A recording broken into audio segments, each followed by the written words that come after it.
Ako ang inyong Lolo Pael. At ako naman si Kabanong.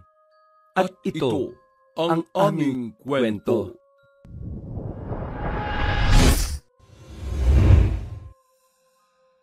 Sa edad na 33 ay may karanasan na si Marites sa iba't ibang larangan, lalo na pagdating sa larangan ng pang-aakit. Mahaba ang kanyang buhok, mapanukso ang mga mata, at palaging may pulang lipstick sa labi. Sa unang tingin ay aakalain mong isa siyang artista sa mga teleseryeng may secret affair. 15 taon siyang nagtrabaho sa pamilya Fuentes bilang kasambahay. Sa tagal ng panahon, hindi siya nabuko ng among babae sa mga ginagawa niyang kalukuhan. Hanggang sa isang gabi ay nadatnan siya ni Aling Janet na nakahubad sa master's bedroom at walang ibang damit kundi ang tie ng among lalaki na si Mang Jackson. Pagkakita sa kanya ng among babae ay hindi na siya pinakinggan noon. Hindi na niya binigyan ng pagkakataong ipaliwanag ang sarili. Nakesyo, naakit lang siya, na siya lang ang biktima. Pinalaya siya kaagad-agad ng walang dalang kahit na ano. Mabuti na lang din kahit papaano ay mabait si Aling Janet dahil hindi na siya ay pinakulong. Ayaw na rin kasi ng babaeng Fuentes na mapulaan ang kanilang pamilya. Pinauwi si Marites sa probinsya, sa baryo kung saan siya lumaki, ang baryo Kalantari. Ang tagal ng panahon na rin na huli akong bumalik dito sa amin. Ang dami na rin pinagbago, pero hindi pa rin nagbabago ang sariwang hangin sa lugar na ito. Pinagmasdan niya ang tahimik na lugar na maraming mga puno ng mangga. Pagtingin niya sa nabiling cellphone, ang nag-iisang bagay na napundar niya para sa sarili ay napaismid siya dahil napakahina ng signal. Yun lang, mahina pa rin ang signal dito. Paano ko makakapanlalaki nito kapag ganito? Ang sabi pa naman sa akin ng kumari ko, magharap na ako ng AFAM para naman hindi na ako nakikipaglaro sa apoy ng amo kong lalaki. Umuwi na siya ng bahay at sinalubong ng mga magulang na sina Mang Mario, Aling Mirasol at ang bunso niyang kapatid na si Marco. Binigay niya kagad ang mga biniling pasalubong gamit ang natitira niyang savings. Pinalabas na lang niya sa mga magulang na nalugi ang negosyo ng kanyang amo kaya siya napilitang umalis dahil hindi na siya nakakasahod. Pero ang totoo, nabuko siya ng amo niyang babae na siya ay ang kalaguyo ng among lalaki. At dahil sanay na sa pagtatrabaho ay hindi rin nakatiis ang dalaga sa paglalagi lang sa kanilang bahay. Kagad siyang nakahanap ng trabaho hanggang sa madiskubre niya ang pamilyang Taglibo na naghahanap ng bagong kasambahay. Wala raw masyadong obligasyon kundi ang maglilinis, magluluto, maglalaba lang. Pero ang kailangan lang ay magstay in sa roon kahit lang malapit lang sa kanila ang nasabing lugar. Yung kasi ang unang patakaran ng may-ari ayon sa paliwanag na nag-interview sa kanya. Si Doña Elvira, edad 70, ay nakatatandang kapatid ni Ginoong si Ducio na siya namang magiging amo. Naku, sanay na po ako sa ganyang trabaho, ma'am. Kung sa stay-in naman po, wala rin pong problema. Basta okay lang ang pasahod at may day off din naman po. Matapos silang magkaunawaan ni Doña Elvira ay ipinakilala na sa kanya ang magiging amo. At nang makita niya si Ginoong si Ducio, ay kamuntikan na niyang mabitiwan ang hawak na cellphone. Grabe ba naman kasi ang itsura ng Ginoong sinasabing 50 anyos pa lang? Para lang yung kay Dara niya at talagang napakagwapo. Matangkad, may tinig na baritone, makisig ang pangangatawan, maganda ang tindig, matikas na parang action star at may pamatay na mga ngiti. Good afternoon po, sir. Ako si Seducio. Hindi ako maigpit sa gawain pero basta malinis ang bahay at maayos ang pagkain, ayos na tayo. Magkakasundo tayo kapag ganon. Nakukuha mo ba? Ano nga pa ng pangalan mo? Marites po. Nakukuha mo ba, Marites? Opo, Sir Siducio. Nagkatinginan sila at nagkatitigan ng matagal. At dahil doon ay para bang may kumislap na aliw sa pagitan ng kanilang nangungusap na mga mata. Bigla tuloy naalala ni Marites sa mga araw ng kasalanan sa Maynila. Pero sa isip-isip niya ngayon ay bagong simula raw ito. mukhang may bago na akong papangarapin ngayon Ay, hindi pala papangarapin dahil sinisiguro kong mapapasa akin din si Sir Siducio. Nang matanggap na si Marites sa trabaho, ay pinagsimula na nga kagad siya ng bagong amo. Nung araw ding yun ay nag-alsabalutan siya at sinabi sa pamilya na may bago na siyang trabaho. Nagtungo kagad siya sa bahay ng mga Taglibo pasado 6:00 ng gabi. Mabilis na lumipas ang gabi. Maagang gumising si Marites kinabukasan. Hindi dahil sa sipag, kundi dahil gusto niyang mapansin agad ni Ginoong Siducio. Nag-ayos siya ng buhok. Nagsuot ng medyo hapit na duster at syempre, hindi mawawala ang kanyang trademark. Walang iba kundi ang pulang lipstick na siyang pinakamabisa niyang pang-akit. Humarap siya sa salamin habang umingiti at pumupustura ng katawan. Ang ganda mo na lalo, Marites. Ewan ko na lang kung di pa mahulog sa iyo ang bago mong amo.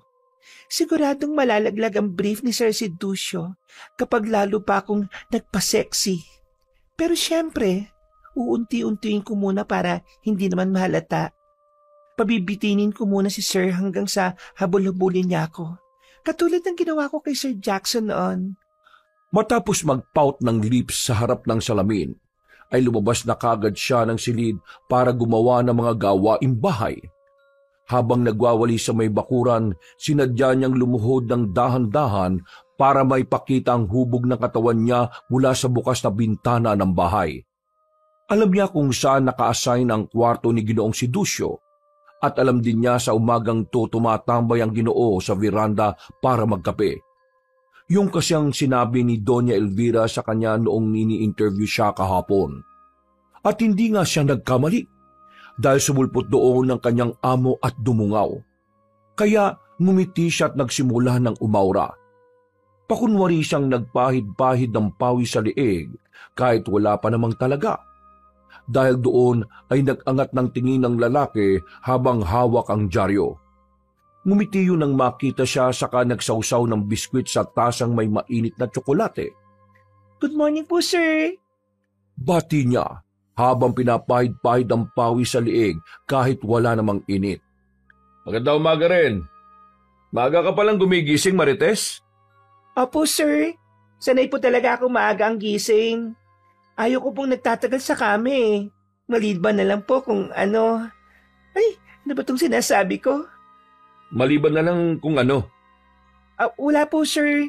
Huwag niyo na lang pong intindihin yung mga sinasabi ko. Ang cute po ng ginagawa niyo, ano?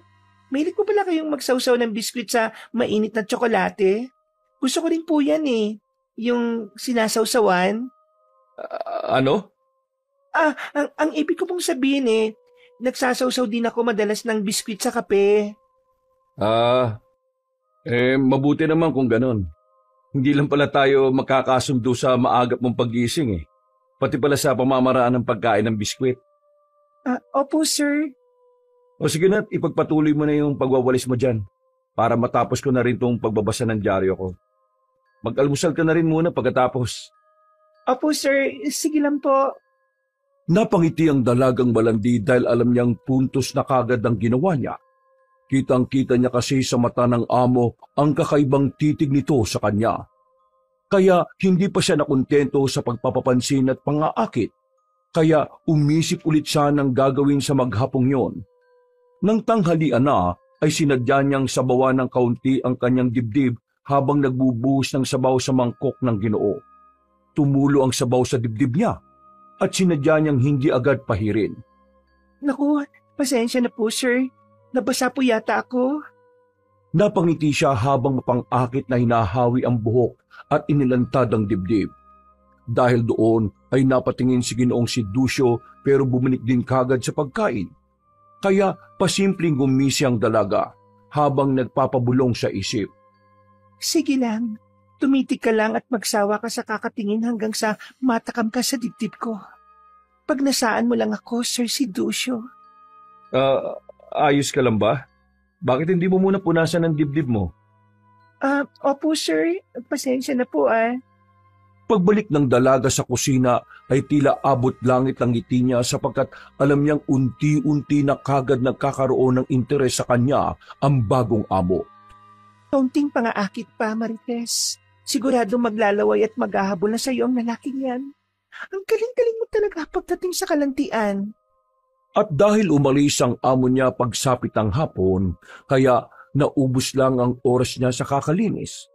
Sa kakahintay ay hindi dumating si Ginoong si Ducio hanggang sa nakatulog na lang siya ng mahimbing.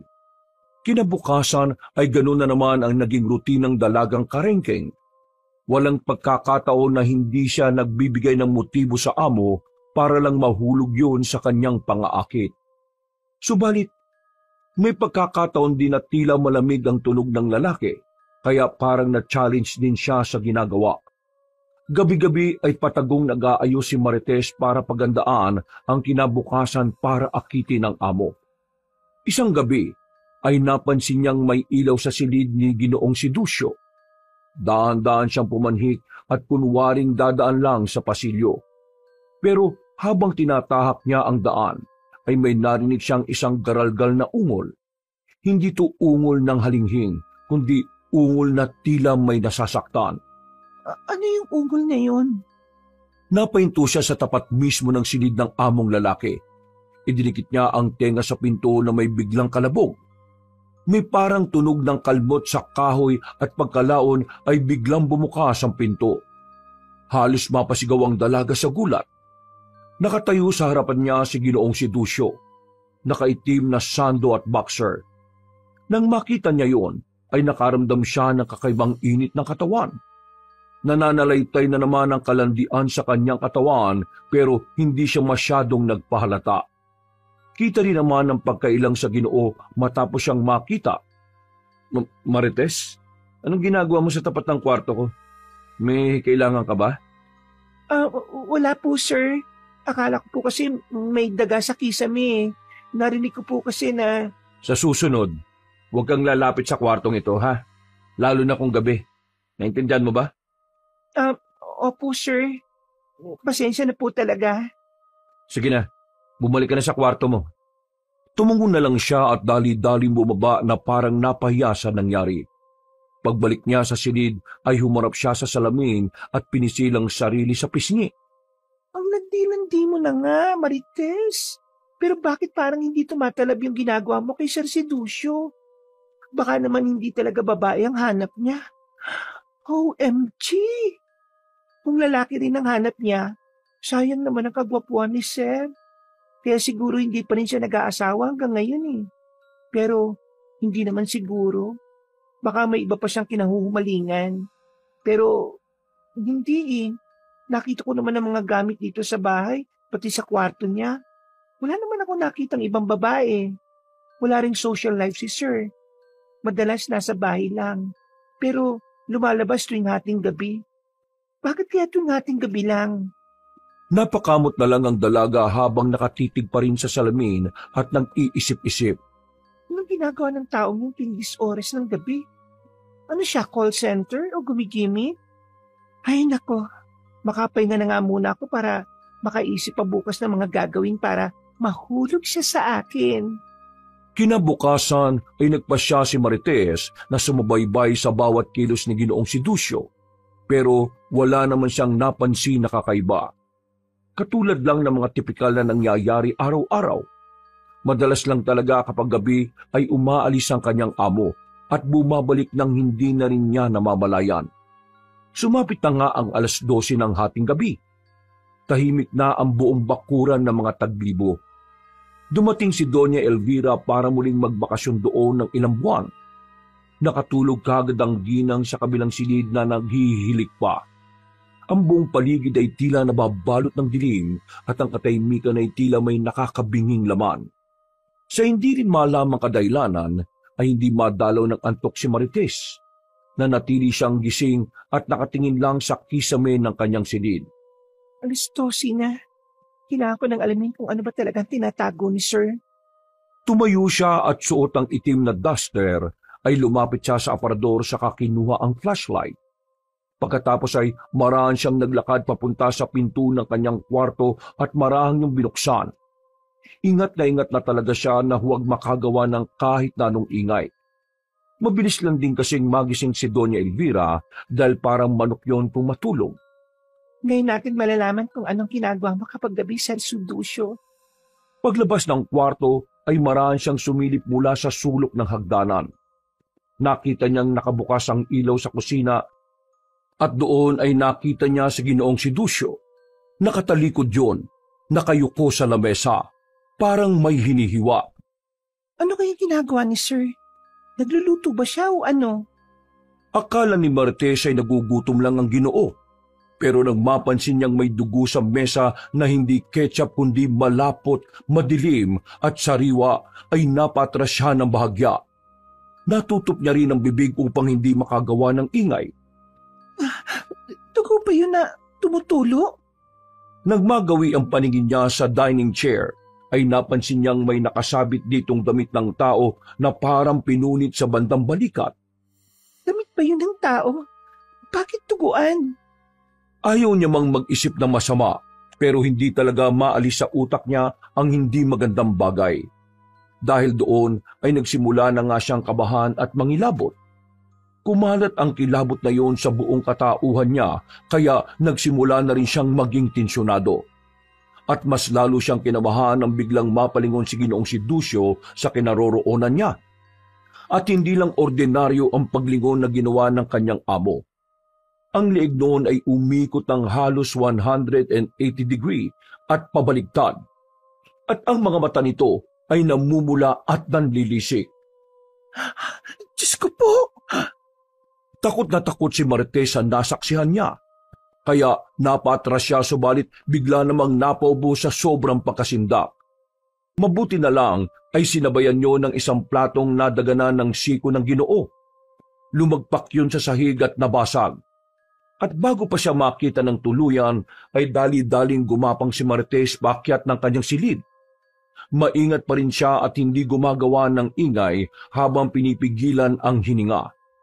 Pagpasok ng kwarto ay naglakagad siya at nanginginig na nagsumiksik sa ilalim ng kumot. Kitang-kita sa mukha niya ang matinding pagkabalisa matapos ang mga nasaksihan. Nakita ba niya ako? Diyos ko po, aswang ba yung nakita ko o halimaw? Halimaw si Sir Sidusyo. Hindi siya ordinaryong tao. Kung ano-ano na ang pumasok sa isip ng dalaga. Kaya kahit antok na ang mga mata, ay sinisikap niyang hindi matulog. Natatakot kasi siya na baka pagdilat ng mga mata niya, ay nasa harap na niya ang halimaw na nakita kanina. Totoo ba talaga yung nakita ko? Baka naman guni-guni ko lang yun. Diyos ko po, gusto ko nang umuwi sa amin. Pagsikat ng araw, kung mabubuhay pa ako ngayong gabi na to, magpapaalam na ako kay Sir at uuwi na lang ako sa bahay namin. Ititigil ko na tong kaibangan na pangaakit ko. Hindi ko itataya ang buhay ko rito. Sa dami ng mga kung ano-anong katatakutan na pumasok sa isip niya, ay hindi na niya namalayang nakatulog na pala siya. Dahil na rin sa pagod ng pag-iisip, kaya yun nangyari. Kinabukasan, nabulaw siya ng tunog ng cellphone kaya napabalikwas siya ng bangon.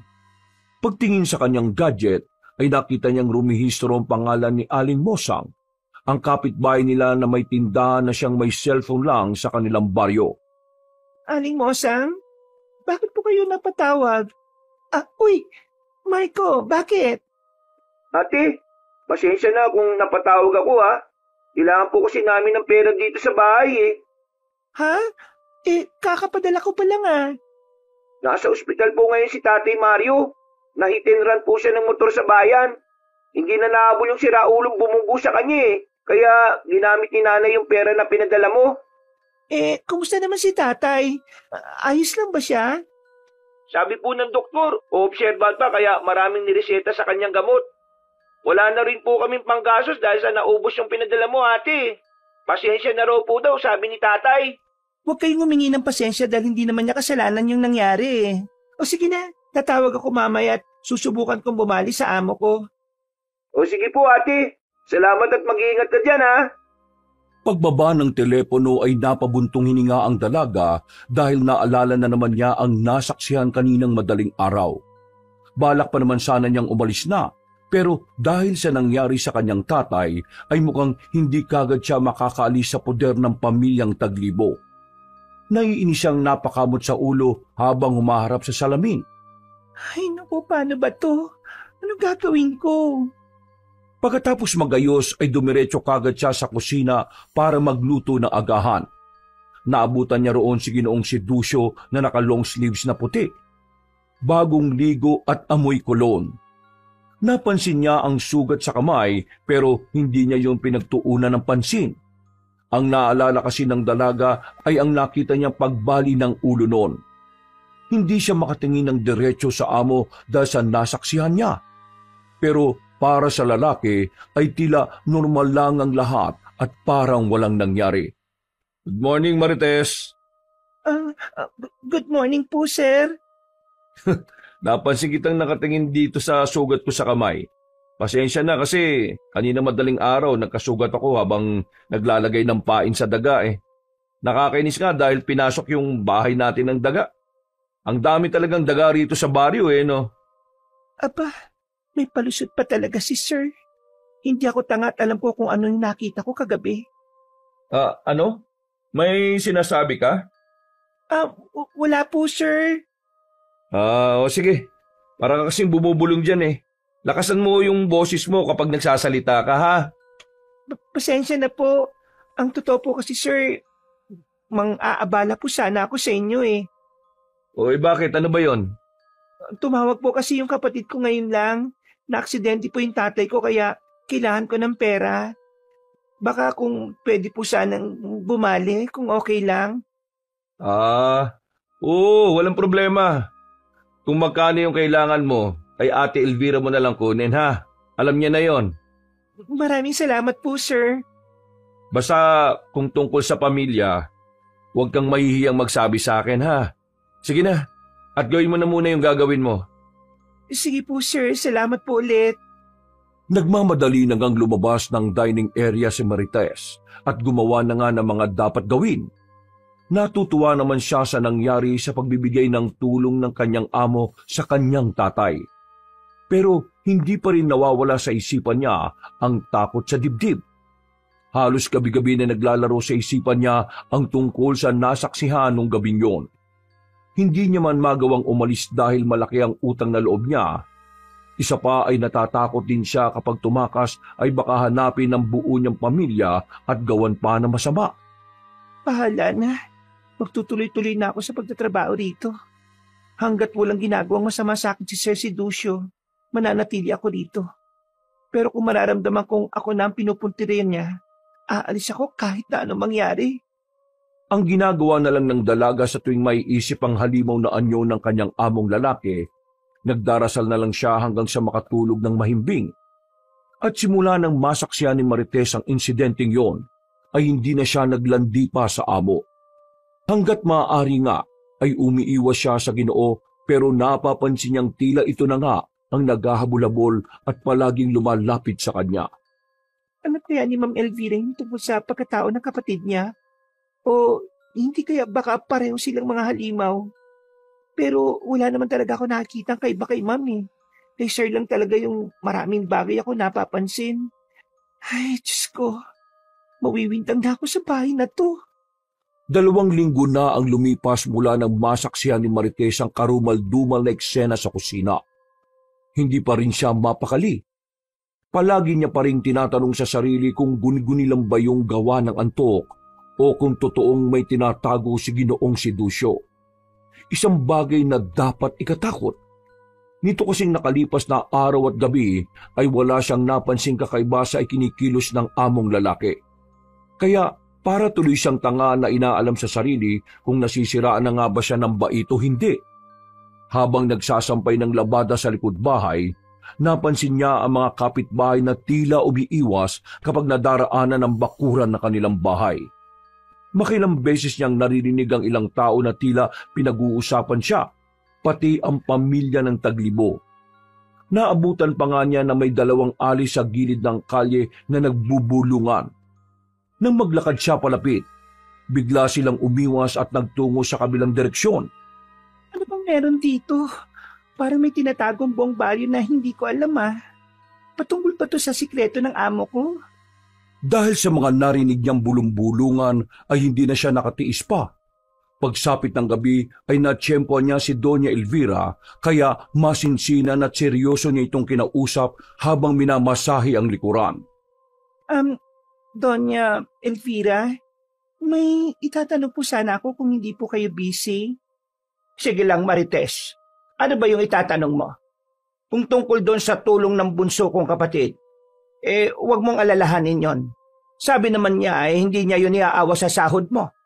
Tulong niya talaga yon sa tatay mong naaksidente. Hindi naman po tungkol doon, madam. Pero salamat po pala ulit sa tulong na yon. Walang anuman. Ano nga ba talagang itatanong mo? Matagal na po ba kayo dito sa Barrio Kalantari? Sa pagkakatanda ko 5 taon na magmula nang lumipat kami dito ni si Ducio. Pero ang pamilya namin ay matagal nang may ugat sa lupaing ito. Ang lolo namin ay taga rito sa Barrio Kalantari noong panahon pa ng Kastila. Ganun po ba? Nung umalis po kasi ako rito, 18 years old pa lang po ako at nagpunta ako sa Maynila. Wala pa po kayo. Tapos pagbalik ko, nandito na po pala kayo. Ganun nga. Ang tagal mo rin pala sa Maynila, ano? Opo, halos 15 years din. Napilitan lang po kung umalis kasi na-bankrupt yung negosyo ng amo ko eh. Nakakalungkot pa yung nangyari sa'yo sa Maynila, ano? Mabuti na lang at masipag kang babae. Salamat po. May isa pa po akong tanong eh. Napansin ko lang po kasi ito nung mga nakaraang araw. Nung nagsasampay po ako, narinig ko yung ilang mga dumaraan na napapatingin dito sa bakura natin. Parang umiiwas sa mga tao sa inyo. Bakit po ganun, madam? Huwag niyo po sanang mamasamay ng tanong kong yun, ha? Alam mo, Marites, hindi lahat ng tao ay marunong gumalang sa tahimik na pamumuhay. May mga tsismosa lang talaga at tandaan mo, Marites. Sa lugar na ito, mas mabuting wala kang pakialam sa kapwa mo kaysa sa mausisa ka. Dahil ang taong maraming nalalaman, madalas, yon ang itinutumba. Bahagyang natigilan sa paghihilot ng dalaga dahil tila natakot siya sa sinabi ng among babae. Hindi na lang niya ipinahalata at binago na lang din niya ang usapan nila. Pagkatapos niyang masahiin si Doña Elvira, ay dali-dali na siyang lumabas ng silid noon at saka napabuntong hininga sa tapat ng pintong nakasara. Inalala niya kasing muli ang huling sinabi sa kanya ng matandang babae. Mas mabuting wala kang pakialam sa kapwa mo kaysa sa mausisa ka. Dahil ang taong maraming nalalaman, madalas, yon ang itinutumpa. Warning ba sa akin yun ng mga sinabi ni ma'am? Nakakatakot naman yung mga sinabi niya. Kinagabihan nang matapos ang lahat ng gawain ay nagpahinga na nga si Marites. Pero hindi talaga siya madalo ng antok dahil nagpapaulit-ulit na naman sa isip niya ang tagpo kung saan nakita niya si Ginoong si Ducio sa kakaibang anyo. Dahil doon ay palihim siyang lumabas ng bahay. Sa kauna-unahang pagkakataon ay naglakas loob siyang bisitahin ng pinuno ng baryo na si Kapitan Alingas. May gusto lang kasi sana siyang isang guni rito kung sakaling may mangyayaring masama sa pag-i-stay niya sa pamilya Taglibo. Pero pagdating niya sa bahay ng kapitan ay wala ditong tao. Ilang beses siyang natawag sa gate pero wala talagang sumasagot na kahit na sino. Hanggang sa nagtungo siya sa likuran dahil may napansin siyang ingay doon. Nakita niya ang pinto sa likod ng bahay na umaalingit-ngit dahil sa bagyang nakabukas ito. At sa hindi malamang dahilan, wala sa sarili na dahan-dahan siyang pumasok sa loob. Nang makarating siya sa bandang sala ng bahay ay doon niya nakita ang katawan ni Kapitan Alingas. Nakandusay na ito sa sahig habang nakatalikod. Halata mga kagat sa lieg pero halos wala ng dugo. Ang balat ng Ginoo ay naninigas na parang tuyong balat ng prutas. Napatras si Marites at muntikan ang mapasigaw dahil sa sobrang pagkagimbal. Pero natahimik siya at nagtago sa isang gilid matapos mapansin may tao sa bandang kusina. Maya-maya pa nang lumapit na ang nasabing nilalang ay doon na niya nakita ang kabuang itsura nito. Isang nakakatakot na halimaw na may namumula at nanlilisik na mga mata. Matutulis na tenga at bibig na may mahabang pangil. Kinalabit-kalabit niyo ng isa pang paa ng walang buhay na si Kapitan Aligas na tila sinisiguro kung patay na talaga ang biktima. At sa isang iglap ay unti-unti yung nagbalik sa taong anyo. At ganun na lang ang gulat ni Martes nang makitang si Ginoong si Ducio yon. Mas lalo siyang nanahimik habang tinatakpan ng mga kamay ang bibig. Napapayak na siya sa takot na baka makita siya ng aswang niyang amo. Nang mapasingap yon, ay muling nagbalik sa anyong aswang at lumingon sa gawin niya. Mabuti na lang ay umilalim siya kaya hindi rin naman siya nakita. Pero malakas ang pang-amoy ng halimaw, kaya nagpatuloy yun na humakbang palapit sa kinaroroonan niya. Pamilyar ang amoy mo Kung sino ka mang nagtatago dyan. Nang malapit na kay Marites ang aswang, ay tiyempo naman na nagkahula ng mga aso mula sa hindi kalayuan. Dahil doon ay natataranta rin ang aswang at kaagad umalis doon. Nakahinga naman na maluwag si Marites, pero ang iyak niya ay hindi na napigil. Lalo na nang makita niyang ulit ang patay na katawan ni Kapitan Aligas. Pinatay si Kapitan Aligas. Diyos ko po, totoo nga. Aswang si Sir Ducio. Kailangan ko na makalis dito. Sa takot na baka madamay sa gulo, ay dali-dali siyang tumakbo palayo sa bahay ng kapitan. Hindi niya alam kung babalik ba siya sa bahay ng mga taglibo o uuwi na sa kanila. Saglit siyang napahinto habang nag-iisip at umiiyak. Naghalo ang emosyon ng kalituhan at takot sa kanyang puso. Hanggang sa maisip niya ang kanyang pamilya at pagkatapos ay naalala niya rin ulit ang sinabi ni Doña Elvira. Mas mabuting wala kang pakialam sa kapwa mo kaysa sa mausisa ka. Dahil ang taong maraming nalalaman, madalas, yon ang tinutumpa.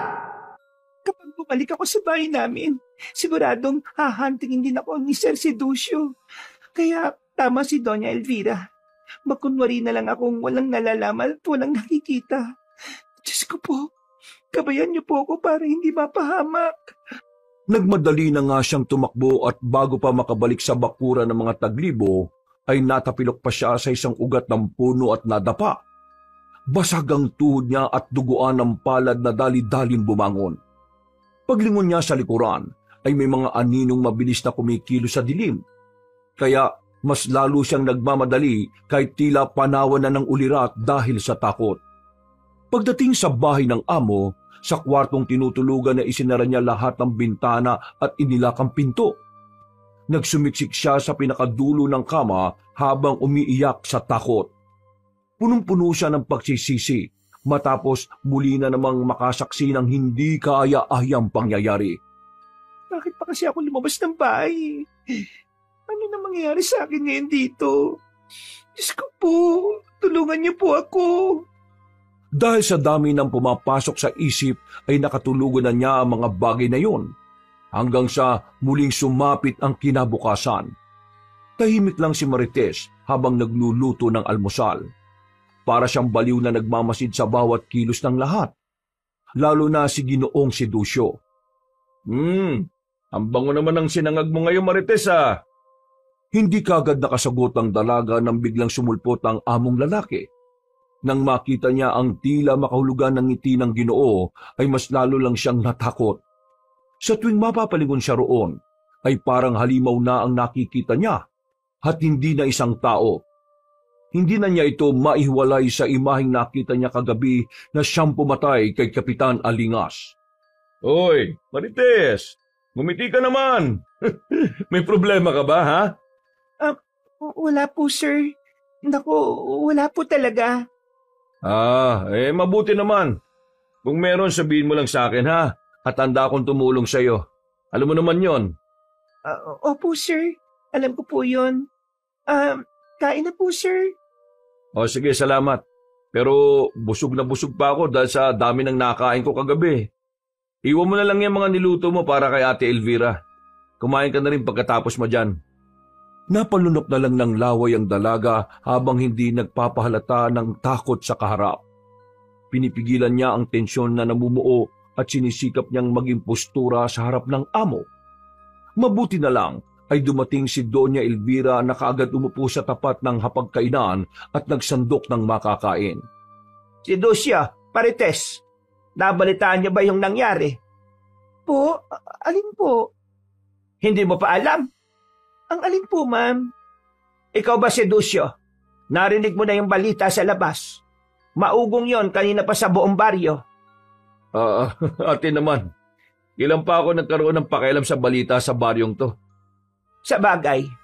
Pero gusto ko na rin ipaalam sa inyo. Patay na raw ang punong baryo, si Kapitan Alingas. Nakita raw patay kagabi at hindi ko na narinig kung papaano namatay eh. Basta raw totoong namatay ang namumuno rito. Dahil sa sinabing yun ng matandang babae, ay hindi sinasadyang nagkatinginan sina Ginoong si Ducio at Marites. Kitang-kita ang takot sa mga mata ng dalaga habang ang amo niya namang lalaki ay parang tumatawa sa pamamagitan ng mga mata. Dahil doon ay umiwas ng tingin si Marites at nagtungo sa lababo. Sinundan naman siya ng tingin ng among babae. Parang wala ka namang reaksyon sa narinig mo, Marites. Kapag mga ganyang chismis parang gulat na gulat ka. Pero ngayon parang ang tahimik mo. Baka naman nakita niya na kasi ate. Ang ibig ko sabihin baka alam na niya kanina pa. Mukha nga. O siya, kumain na tayo, taalis pa ako. Nagpanggap na lang si Marites na naguhugas ng pinggan kahit ang totoo ay wala naman siyang ginagawa sa lababo. Hindi niya kasi maigalaw ang katawan dahil sa sobrang nerbiyos. Lalo na magsalita kanina ang amo niyang lalaki na parabang nagpapahiwati. Ang dami na naman tuloy tumatakbong kung ano-ano sa isip niya habang nakatayo sa tapat ng lababo. Nakita nga niya ako. Alam niyang ako yung nagtatago doon sa ilalim ng upuan sa bahay ni Kapitan Alingas. Papatayin niya rin ako kapag nagkataon. Diyos ko po, kailangan ko nang umalis sa lugar na ito. Pero paano ang pamilya ko? Muntik na siyang mapaiyak. Mabuti na lang ay nakapustura pa rin siya at kaagad bumalik sa gawain.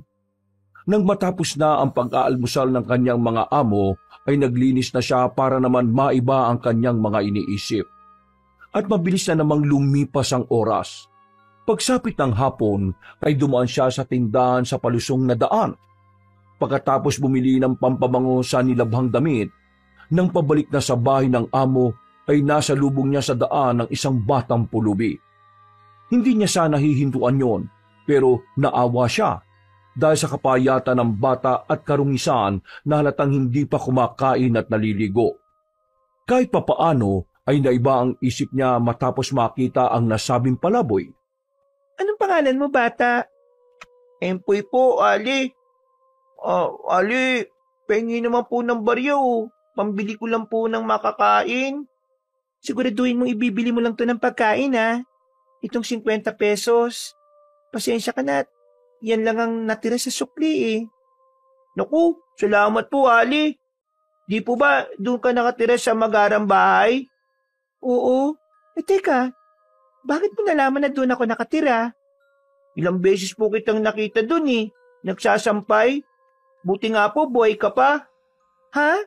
Anong ibig mong sabihin? Ali, kung may bala ka pong tumakas, ngayon na po dapat dahil mabilis siyang makakabasa ng laman ng isip kapag gabi ni. Hindi kaagad nakaimik si Marites sa sobrang pagkabigla. Nagpatuloy naman ang batang lalaki sa pagsasalita na parang alam talaga nito ang sinasabi. Kapag hindi ka po umalis dyan sa lalong madaling panahon, mawawala ka rin katulad ng ibang kasambahay na nagtatrabaho sa kanila. Ngumiti ang bata pagkalaon at saka nagtatatakbo papunta sa tindahan. Sa sobrang pagkagulat naman ni Marites ay tila natulala na lang siya hanggang sa mawala na sa paningin niya ang batang lalaki. Pagbalik niya sa bahay ng mga taglibo ay tila musikang paulit-ulit na nagriritmo sa utak niya ang mga sinabi ng batang si Empoy. Hindi niya tuloy alam kung paniniwalaan niya ang mga sinabi noon o magsasawalang bahala na lang siya. Nang lumalim na ang gabi, habang nasa kwarto ay paunti-unti na ngang nag-iimpake si Marites. Dala ang kanyang bag ay lumabas na nga siya ng bahay pero nakita niyang nakatayo si Ginoong si Ducio sa tapat ng pintuan. Oh, saan ka pupunta, Marites? Sir, magpapahangin lang po. Magpapahangin ka ng nakabag? Ano po kasi, sir? Huwag mo kong gagawing tanga, Marites. Akala mo ba hindi ko malalaman ang plano mo? Tatakas ka sa bahay na to dahil nalaman mo ang sikreto ko, hindi ba? Nakita mo kung paano ko patayin si Kapitan Alingas.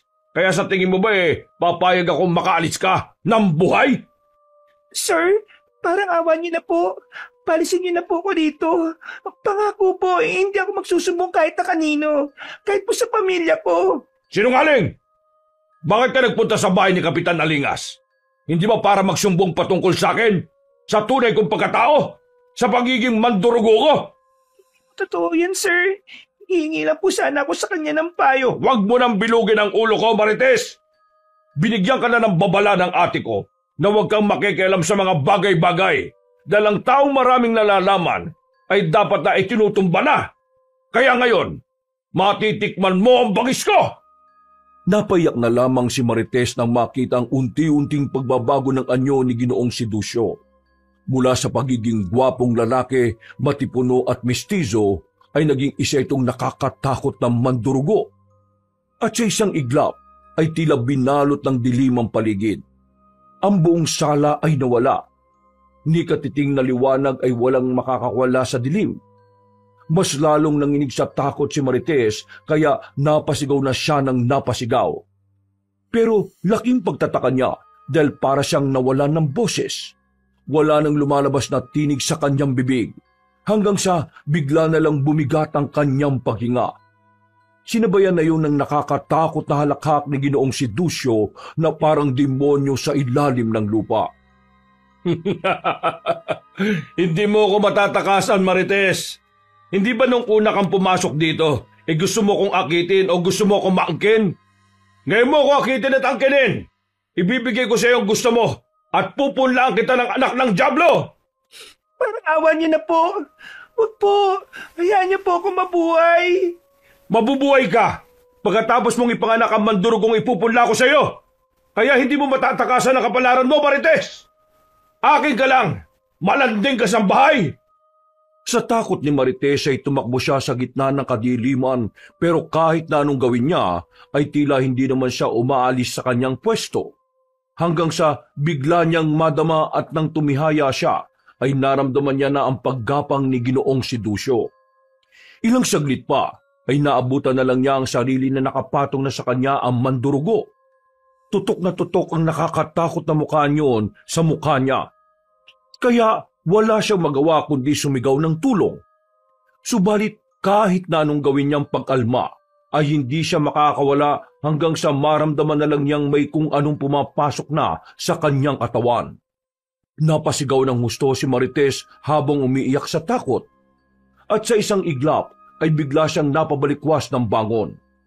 Pawis at takot na takot ang kanyang muka na hindi maipinta. Naiiyak siyang napayakap sa sarili habang napapatingin sa salamin. Pero pagkalaon ay nakahinga rin siya ng maluwag matapos mapagtanto na panaginip lang ang lahat. Panaginip lang pala ang lahat ng iyon. Mabuti na lang. Natigilan na siya habang nanlalaki ang mga mata nang makita ang ilang bakas ng kamay sa kanyang hita at braso. Para yun naging pasa sa sobrang higpit kaya doon siya napaisip sa mga bagay-bagay. Diyos ko po, naman sana may mangyari sa amin. Katulad ng tipikal na araw ay ilang na ilang ang dalaga habang naghahain sa harap ng amo niyang lalaki. Kaya kahit na anong sinasabi noon nung nag-aalmusal sila ay hindi niya na maintindihan. Maya-maya, nang matapos na ang agahan ay dumiretso si Marites sa laundry area para maglaban na lang. Gusto niya talagang malibang para mawaksi sa isip niya ang tungkol kay Ginoong si Ducio. Lumipas pa ang mga araw at madalas na tuloy siyang nananaginip patungkol sa pagtakas na naiisip niya na palaging naharang ng halimaw niyang among lalaki. At nang malibig na si Kapitan Alingas, ay mas lalo rin siyang natakot at naisip kung sana siya po pwedeng humingi ng tulong. Tama yung sinabi ng batang si Empoy. Parang nababasa niya na ang laman ng isip ko kapag gabi. Siguro kaya niya pinatay si Kapitan Alingas dahil nabasa niya sa akin na pupunta ko ron at sasabihin ng totoo. Natatakot na talaga ako sa mga nangyayari. Paano ba to? Paano ako makakaalis sa lugar na ito? Siguradong gagawin niya talaga sa akin yung katulad ng napapanaginipan ko. Dahil sa mga nangyayari ay tila naging palaging lutang ang dalaga. Kung dati ay laging siyang nakikipag-usap kay Ginoong si Ducio at inaakit pa yon, ngayon ay madalas na nga siyang nagmumukmok sa silid at umiiyak. Ang tanging nasa isip na lang talaga niya ay kung paanong makakauwi ng ligtas sa kanilang bahay. Karma ko na ba ito sa ginawa ko noon kay Sir Jackson?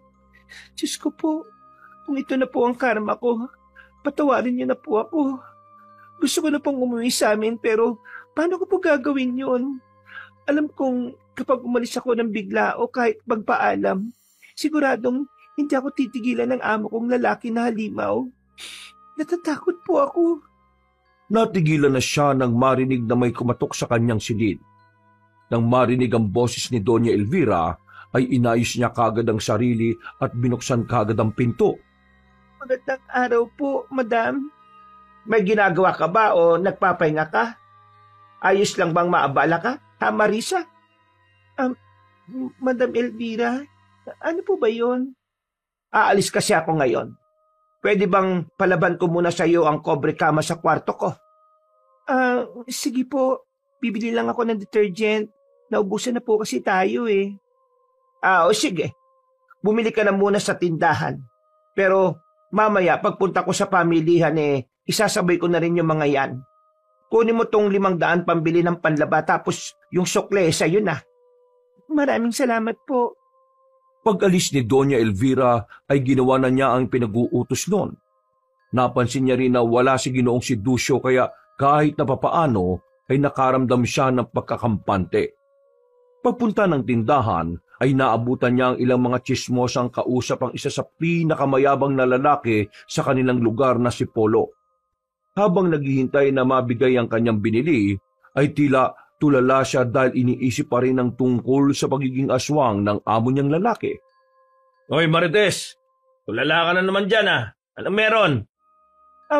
Ikaw pala yan, Polo.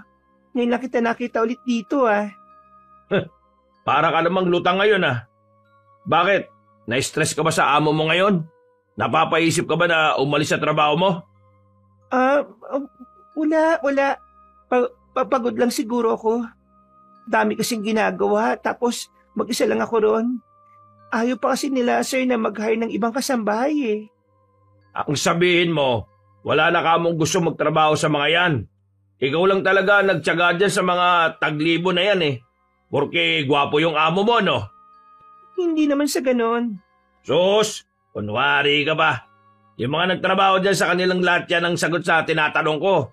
Pero, nasa na sila ngayon? Nasa na nga ba? Ang dalawang nauna sa'yo, hindi na alam kung nasan ngayon. Tapos yung isa nandun sa mental ngayon sa lungsod. Yung sinundan mo naman, hindi na rin nakita. Alam mo, hindi sa tinatakot kita. Marites, kalat na rito sa baryong tungkol sa pagkatao ng amo mong nagpupugi-pugian. Hindi siya mangkukulam. Isa siyang aswang. Hindi nakaimik ang dalaga. Napalunok lang siya ng laway dahil alam naman talaga niyang totoo pero hindi lang niya masabi. Hindi niya kayang sabihin na ang dating crush-worthy na amo niya ay isa palang halimaw. 5 taon simula nang lumipat sila dito.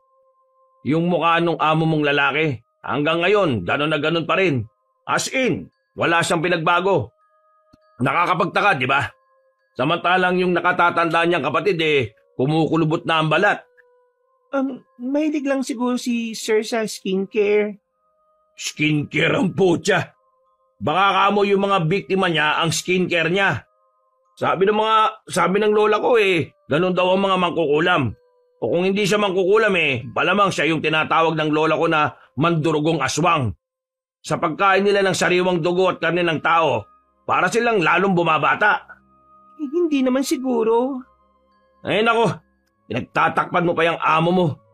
Siguro, natakot ka na nun, no? O nagayuma. Ay nako, habang hindi pa huli ang lahat sa iyo, Marites, umalis ka na. Kung kailangan mo ng tulong, huwag kang mahiya sa akin dahil pupuntahan ka naman nila Rava at Rex. Magsabi ka lang. Hindi na pinansin ni Marites ang sinasabi ng lalaking mayabang.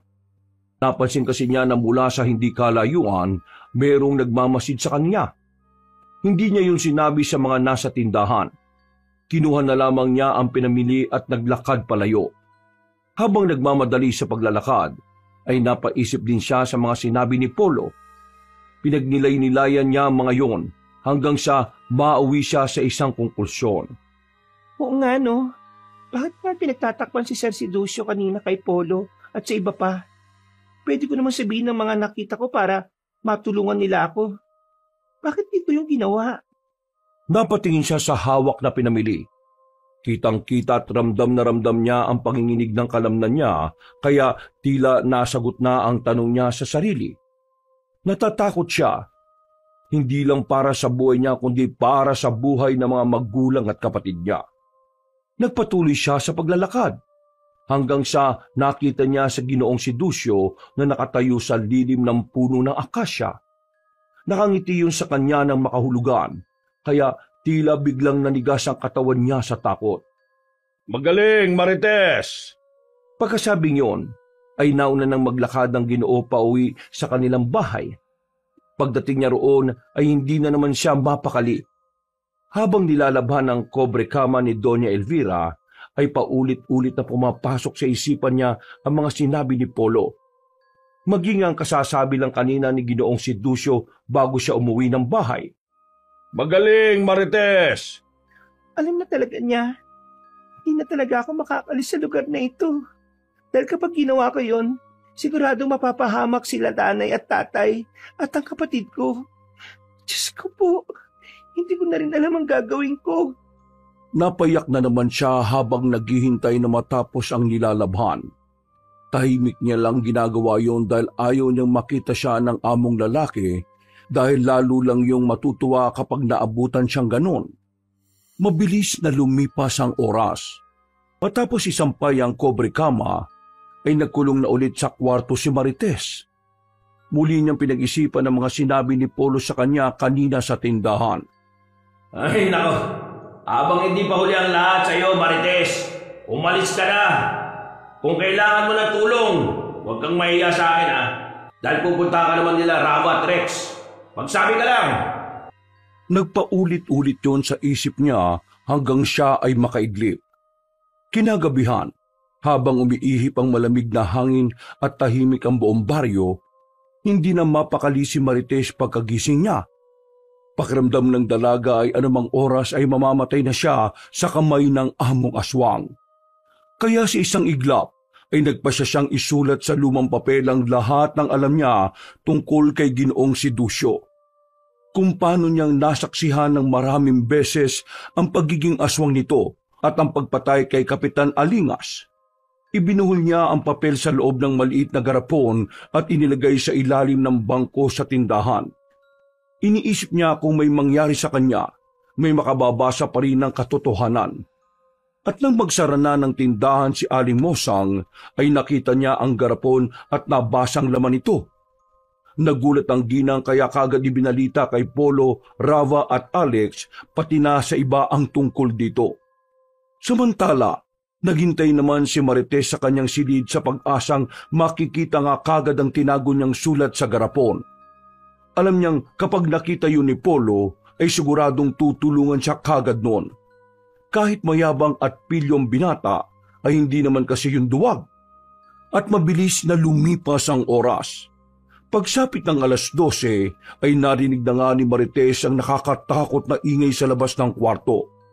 Nanginig na naman siya sa takot dahil doon. Sana matapos na po ito, Panginoon.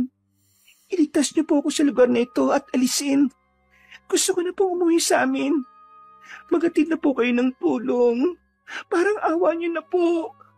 Nang tumahimik ang paligid, ay sinamantala niya ang pagkakataon.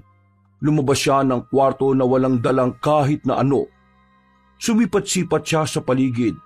At nang makitang wala ang amo, ay hindi na siya nag-aksaya ng oras. Pupunta sana siya sa tindahan ni Aling Mosang pero narinig niya na naman ang nakakatakot na ungol ng aswang sa paligid. Kaya lumihis siya ng landas.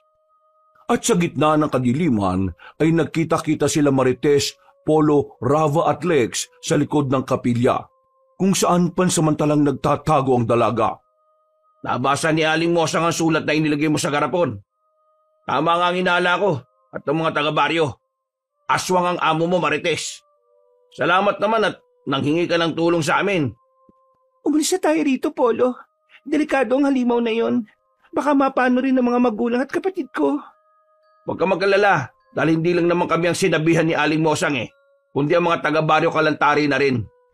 Alam na nila ang lahat at naghahanda na sila para mapabagsak ang magkapatid na aswang na yon. Pero si Doña Elvira, inosente siya. Alam kong inosente siya. Pero magkapatid pa rin sila. Sa tingin mo, hindi alam ng babaeng yun ang tungkol sa pagiging aswang ng kapatid niya? Magkakuntsaba sila, kaya dapat silang parehong maparusahan. Pagkatapos nilang mag-usap, ay nilibot nila ang baryo kasama sina Rava at Lex. Hinihintay nila ang mga kababata at kakilala nila sa pagkukumpuni ng tricycle pero na may lihim sa pagsasani ng arnis. Naganda na rin ang mga opisyal ng baryo para sa pagsalakay sa aswang dahil ipagiganti nila ang nangyari kay Kapitan Alingas. At sa hindi inaasahang pagkakataon ay isang malalim na ihip ng hangin ang sumiklab. Lumitaw si Ginoong si Ducio mula sa dilim. Nakasuot pa rin siya ng puting kamesa di chino pero ang kanyang balat ay nagbabago. Unti-unting nangingitim at ang mga mata niya ay nagliliyab na parang labang. Kitang-kita ang galit sa kanyang muka habang pinagmamasdan si Marites na takot naman. Ngumiti siya ng mapakla na parang nang uuyam at isa-isa niyang minasdan ng lahat. Napagandaan niyo pa talaga ako, ha? Isang palaban na kasambahay at 3 bagitong mayayabang na wala namang alam. Handa na ba kayo mamatay ngayong gabi? Hindi ba kami matatakot, aswang? Hindi natin kailangan mag-away. Ibalik niyo sa akin ang kasambahay ko tapos ang usapan. Hindi mo siya mag-aari, no? Marites, alam kong naiintindihan mo ang gusto kong sabihin. Kung ayaw mong dumanak ang dugo ngayong gabi, sasama ka sa akin at babalik tayo sa bahay na matiwasay. Sinabi lang hindi siya sasama sa iyo Umalis ka na dito. Umalis na kayo mga taglibo sa baryo namin. Inuubos niyo talaga ang pasensya ko, ha? Tanda mo to, Marites. Kapag namatay ang mga lalaking yan, wala kang ibang sisisihin kundi ang sarili mo at wala nang iba. Hindi ba sinabi na sa iyo ng ate ko na mas mainam na manahimik ka na lang para walang gulo? Kung hindi mo pinagkalat ang tungkol sa pagiging aswang ko, magiging maayos pa sana ang lahat Pero dahil sa ipinamalita mo na sa buong baryo tungkol sa akin, sinisiguro kong uubusin ko lahat ang narito at ikaw ang ititira ko. Puro ka satsat! Huwag mo takutin si Marites. Kami ang harapin mo. Huwag kang aswang At sa tingin mo, kaya mo ubusin ng mga taga-baryo. Kami pa lang, sinisiguro ko siyang mamamatay ka kahit wala pang mga tulong. Tingnan natin! Doon na nga nagsimula ang laban dahil kagad sumugod si Ginoong si Ducio. Napakabilis ng kilos niya na halos hindi makita ang bawat galaw. Pero sinalubong siya ni Lex gamit ang 2 baston ng arnis. Sumalpok ang kahoy sa makunat na balat ng halimaw, pero hindi ito nasaktan. Si Rava naman ay naghagis ng asin sa mata ni si Ducio at agad na napaurong ang halimaw. Napasigaw yun sa kirot kaya habang nagtatanggal ng puwing sa mata ay galit niyang pinagmasdan si Rava na nakangisi naman. Walang iya ka. Wala kang kwentang tao. Ikaw ang uunahin kong hinayupa ka. Asin lang pala ang katapat mo kalimaw ka Iyabang-yabang mo pa. Rama, Lex, sabuyan niyo pa siya ng asin sa mata para mamatay niya ang hayop na yan. Pulbusin na natin siya bago pa dumating yung ibang mga kasama natin. Pagtango ng 2 kaibigan ni Polo ay sumalaki na nga ulit ang mga yon. Siya naman ay humanap ng paraan para maabot ang kalaban na lumulundag-lundag sa mga puno. Marites, magtago ka lang dito sa gilid ng kapilya. Sasalakayan ko siya para matapos na to. Huwag mo kong iwan dito, Polo. Narinig mo naman ang sinabi niya. Kukunin niya ako at kapag nangyari yun, siguradong hindi na ako makakabalik pa. Huwag mong sabihin yan. Hindi ka mapapano dahil nandito kami nila Rava at Lex. Magtiwala ka lang at magtago rito. Parating na rin naman ang mga iba nating taga-baryo kaya kaunting hintay na lang. Sige, mag-iingat kayo, Polo. Oo, para sa'yo, mag-iingat ako. Pagkasabing yun ng binatang mayabang ay umalis na kagad siya. Pagharap niya sa mga kaibigan niya ay tila nadedihado na mga yon kaya gumawa na kagad siya ng paraan. Gamit ang kanyang pilak na kutsilyo ay umakyat siya sa bubungan ng kubo. Mula roon, tinalo niya ang lalaking aswang na nakadambalang sa sanga ng puno. Ngayon, tikman mo tong patalim ko! Mararamdaman mo ang hapti ng pilak na kutsilyo ng lolo ko! Napaurong si Ginoong Sidusyo kaya dumaplis lang ang pagtama ng nasabing kutsilyo. Dahil naman doon ay kaagad na umiwas din si Polo sapagkat sumablay siya sa pagsaksak sa kalaban. Ngumiti ang aswang at mabilis siyang bumawi. Hinampas niya si Polo pero di niya tinamaan dahil nakaiwas ang mayabang na binata. Tumalsik ang lalaki sa gilid ng puno pero hindi naman ito masyadong nasaktan. Dumugulang ang bibig niya dahil sa tama ng aswang. Ayos ka lang ba, Lex? Tumangutango ang lalaki habang pinupunasan ng labing dumudugo. Nang makita naman yun ni Marites, ay lalo siyang natakot. Lex, mag-iingat kayo, guys! Umalis na tayo rito! Takasan na lang natin siya! Narinig niyo ba sinabi ng kasambahay ko? Umalis na kayo rito at syempre iwan niyo siya sa akin para matapos na ang walang kwentang laman na ito. Hindi man lang ako pinagpapawisan sa inyo eh. Ah! Napatras na naman ang aswang matapos siyang sabuyan ng asin sa mukha ni Rava. Nahulog siya sa puno pero mabilis ding tumayo at humarap sa 3 binata. Galit na galit siya at mas tumindi ang pamumula ng mga mata parang nagliliyab. Inuubos niyo talaga ang pasensya ko. Mga kutong lupa kayo! Ikaw ang kutong lupa! Rava, Lex, tayo na! Patayin na tapusin na natin ang isang yan. Ilibing natin siya dito mismo. Magkakasunod na lumusob ang magkakaibigan. Si Lex sa kaliwa, si Rava sa kanan, at si Polo sa pinakasentro. Galit na galit namang dumipensa ang aswang sa 3 binata. Pinukpok ni Lex ng arnis ang binti ng halimaw habang si Rava ay muling nagsaboy ng asin. Nang iharang ng aswang ang mga kamay sa muka ay sinamantala na yun ni Polo. Siniguro niyang tatamaan na sa pagkakataong yon ang kanyang target. Sinaksak niya nga sa tiyan si Ginoong Sidusyo pero ganun na lang ang gulat nilang 3 nang mahawakan yun ng aswang. Ngumiti yun sa kanila at saka matikas na tumindig dahilan para bigla na lang silang matigilan. Ano? Ano mo sinasabi mo kanina? Ha? Papatayin na tatapusin niyo ako at ililibing dito mismo sa lugar na ito? Nagpapatawa ba kayo? Walang iya ka! Bitiwan mo ang kutsilyo ko! Ah!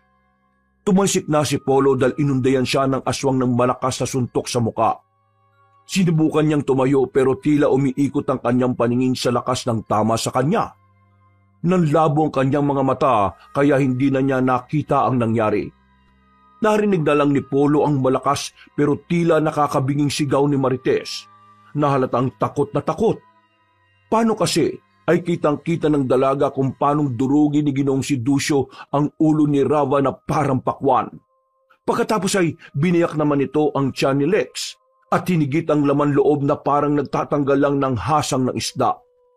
Halos masuka-suka si Marites sa mga nasaksihan, pero wala siyang nagawa kundi ang sumigaw ng sumigaw at umiyak ng umiyak dahil sa nangyari. Pagkatapos bumalandra ng mga patay at dugo ang katawan ni na Rava at Lex sa sahig, saka humakbang ang mandurugong aswang palapit sa natutulig pa rin si Polo. Para na siyang nabibingi dahil sa lakas ng pagkakasapak kanina ng aswang. Polo, takbo! Bilis naman! Wala! Parang awa mo na! Anong nangyayari? Polo, takbo na! Papatayin ka na rin niya! Umalis ka na! Bago pa matapos ng dalaga ang pagsasalita, ay binitbit na ni Ginoong Sidusyo si Polo sa leeg. Nagkakakawag naman ang binata habang niaangat siya ng walang awang aswang. Awa mo na! Bitiwan mo na si Polo! Wala siyang kasalanan dito! Sige na, sasama na ako sa iyo, Sir Sidusyo! Ano po? Pakiusap! Niklod ka muna sa akin. At patunayan mong totoo sinasabi mo na galing talaga sa puso mo, Marites! Nagmamakawa ko sa iyo, sir. Itigil mo na po ito. Huwag po siyang patayin. Nakikiusap po ako sa inyo. Magbalik na po ako at magiging kasambayan niyo. Uwi ko po ng lahat ng libre at walang bayad. Magsisilbi po ako sa inyo hanggang sa mamatay ako. Mabuti naman kung ganon. Natutuwa ko dahil ngayon ay naiintindihan mo na wala kang kawala sa akin. na hindi mo ko matatakasang kahit saan ka magpunta. Opo, sir.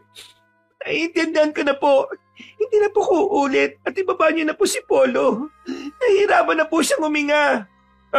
Talaga ba? Ha? Sa halip na bitiwan ng pagkakasakal, ay mas lalo pang hinigpitan ni Ginoong si Ducio ang maugat niyang kamay sa liig ng kaawa-awang binata. Dahil sa hindi na makahinga ay parang luluwa ng mata ni Polo at lumalawit na ang dila sa sobrang paghihirap. Hanggang sa ginawa na nga ng demonyong aswang ang hindi inaasahan ni Marites. Tuluyan niyang hinigpitan ng pagkakasakal hanggang sa madurog ang leeg ni Polo. Bumulwak ang masaganang dugo sa lieg, bibig, mata at tenga ng kaawa-awang binata. Saka yung tuluyang nawala ng buhay. Nanlaki ang mga mata ni Marites sa pagkabigla at para siyang mababaliw sa nasaksihan. Ang amo niya namang aswang ay humahalakhak lang ng humahalakhak na parang demonyo. Sinabi ko naman sa iyo na pagsisisihan mo ang ginawa mong pagtakas, Marites.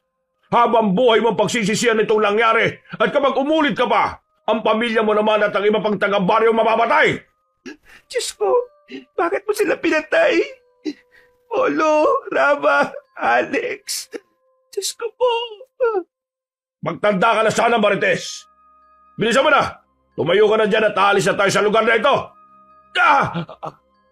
Tatlong magkakasunod na tama ng pana ang tumama sa likuran ni Ginoong si Ducio. Pagharap niya ay dumating na nga ang inaasahan nilang tulong. Nagulat pa nga ang mga tao nang makita mga patay na katawan ni Polo, Rava at Alex. At dahil doon ay wala na ngang inaksayang oras sa mga tao. Sinalakay nila ang mandurugong aswang ng buong puwersa. Mga walang giya! Uubusin ko kayong lahat! Tinamaan sa magkabilang binti si Ginoong si Ducio. Kaya tumakas na to at sinubukan pang kunin si Marites na bigla na lang hinigit ni Doña Elvira. Nagulat pa ang aswang na makita ang kanyang ate. Anong ibig sabihin nito, ate? Bakit mo tinutulungan ang isang yan? Ha? Tama na to kahibangan mo, si Ducio. Hindi na to tama. Hindi tayo muling maninira sa Bado Kalantari para lang gawin ang gusto mo. Matagal na ako nagtitimpi sa pagiging aswang mo matapos kang mayanggaw sa isang isla. Pero hindi ko na to kaya. Traidor ka! Kung alam ko lang na gagawin mo to sa akin, dapat noon pala nga ipinatay na kita! Dapat nga talaga pinatay mo na ako noon pa. Para hindi na rin ako naging kasangkapan sa mga kasamaan mo. Mabait na tao si Marites at ang mga taong pinatay mo. Kaya gabi-gabi akong hindi pinapatulog ng konsensya ko. Tama na to, si Ducio! Ikaw ang tama na dahil papatay kita katulad ng mga taong yan! Sunod-sunod na ngang pinaulanan ng pana ang aswang, kaya tumakbo kaagad sina Doña Elvira at Marites sa ligtas na lugar. Sinubukan tumakas ni Ginoong si Ducio pero napalibutan na siya ng mga mamamayang galit na galit. Babalikan ko kayong lahat at sa pagbabalik ko, siguradong uubusin ko kayo! Mga nagya kayo! Hindi na nga nakatakas ang aswang at siniguro ng mga mamamayan na taga-Kalantari na hindi siya makakaligtas. Isang lambat na mabigat ang hinagis kay Ginoong si Ducio at saka siya pinaghahampas ng kahoy hanggang sa unti-unti siyang bumalik sa anyong tao at mawala na ng malay tao. Pagmulat ng mga mata ay inabutan niya ang sarili na nakatali na ng mahigpit. Napapalibutan na siya ng usok at naiinitan kaya napatingin siya sa ilalim. Doon niya napansin na nililiyaban na siya. Mga hayop kayo! Pakawalan niyo ako rito! Pakawalan niyo ako dahil... Susunod ka rito hanggang sa pagdating mo sa impyerno! Papatay ko kayo! Ang init! Ang init! Tuluyan na ngang natupok ng apoy si Ginoong si Ducio habang si Marites ay umiiyak at inaalo ng kanyang tatay Mario, nanay Mirasol at bunsong kapatid na si Marco. Dahil sa nangyaring yon, ay nagbunyi ang mga taga-Baryo Kalantari sa pagkamatay ng aswang na matagal na nilang inaasam. Gayunpaman ay malungkot pa rin ang puso ni Marites dahil sa nangyari. Namatay kasi sina Polo, Rava at Alex. Inisip na lang niya na nagsakripisyong 3 binata para maligtas silang lahat. Si Doña Elvira naman ay humingi ng tawad sa mga tao dahil sa nagawa ng kanyang kapatid. Nagpasalamat din siya kay Marites dahil sa lakas ng loob ng dalaga na isiwalat ang totoo. At bilang ganti sa paghingi ng tawad, ay ibinenta ng donya ang kanyang tirahan at ibinigay ang napagbentahan sa mga mamamayan ng Baryo Kalantari, lalo na sa mga naapektuhang pamilya katulad na lang ni Polo, Rava at Alex. Napatawad naman ang matandang babae dahil alam ng mga tao na wala siyang kasalanan at natatakot lang siya sa kapatid na aswang. Saan na po kayo pupunta ngayon, madam? Wala na po ang bahay niyo rito sa Baryo Kalantari. Siguro, babalik na muna ako sa pinanggalingan namin bago kami ulit mapadpad dito. Ihatid ko rin tong abo ng kapatid ko doon sa libingan ng pamilya namin. Kahit paano naman, sa kabila ng mga nagawang kasalanan ni si Ducio, kapatid ko pa rin siya at karapatan niya pa rin na mailibing doon. Mamimiss ko po kayo, Madam Elvira. Ako rin, mamimiss ko yung masarap mong luto at ang magaan mong kamay sa tuwing minamasahe mo ako sa likod. Bakit di na lang po kayo dito mamalagi, Madam? Handa naman po ang pamilya naming patuloyin kayo. At saka okay naman po kayo sa mga taga-baryo. Alam po ng lahat kung gaano kabuti ang puso ninyo. Alam din naman po ng lahat na kaya lang naging aswang si Sir Siducio ay dahil sa nayanggaw siya matapos makipista sa isang isla. Ang totoo niyan, Marites, ayaw ko rin naman talagang umalis. Pero sa daming kasamaan na ginawa ng kapatid ko rito, ako na ang nahihiya at nalulungkot. Alam kong sa tuwing makikita ko ng mga tao ay maaalala nila ang tungkol sa bagay na yon. Ayaw ko nang bigyan pa ng pangit na alaala mga taga rito kaya mainam na tong naging desisyon ko. Sige po, mag-iingat po kayo, Doña Elvira. At salamat po talaga ng marami sa tulong na ibinigay niyo. Naiiyak po tuloy ako kasi aalis na po kayo. Huwag ka na malungkot dyan at umiyak. Ayaw ko rin na umalis ng malungkot na. At saka, pwede pa naman tayo magkita. Kung may pagkakataon tayo, pwede kayong pumunta sa bahay namin sa syudad. Ipapasyal ko ang pamilya mo. Gamitin mo rin sana na maayos ang perang ibinigay ko sa iyo at magsimula kayo ng panibagong buhay dito sa baryo. Opo, makakaasa po kayo.